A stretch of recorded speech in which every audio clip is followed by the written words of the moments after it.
আছে বসে বসে। মোটেও না, তোমার 3টের সময় করো, তুমি অনেক আগে চলে গেছো। আমি তো 2টা টাইম দিয়েছি লাস্টে সেটা।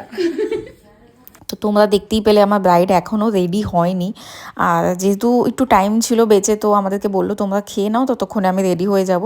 তো আমি বললাম ঠিক আছে, তাহলে তুমি রেডি হও, আমরা খেতে চলে যাচ্ছি। তো আমরা এখানে খেতে বসে পড়েছি, দেখতেই পাচ্ছ। এখানে এই যে আমার অ্যাসিস্ট্যান্ট আমার ব্লগ করছে, বলছে আমি করে দিচ্ছি, অসুবিধা নেই।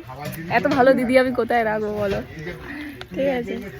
একা কাজ করতে যাওয়া আর কাউকে নিয়ে কাজ করতে যাওয়ার মধ্যে এটাই তফাৎ, এত মস্তি হয় কিছু বলার নেই। তো আমি মেহেন্দি করতে বসে গেছি, অ্যান্ড যেমনটা আমি ক্লিপস নিয়ে থাকি তেমনই ক্লিপ নিচ্ছিলাম ছোটো ছোটো। আর ডিজাইনটা তোমাদের কেমন লাগছে অবশ্যই জানিও। আর যা যা তোমরা আমার কাছে মেহেন্দি শিখতে চাও, basic to advance all total মেহেন্দিটা আমি কোর্স করাই। তো তোমরা যা যারা ইন্টারেস্টেড আছো আমার সাথে কন্ট্যাক্ট করতে পারো। আমার নেক্সট ব্যাচ কিন্তু জানুয়ারি মাস থেকে স্টার্ট হচ্ছে। And next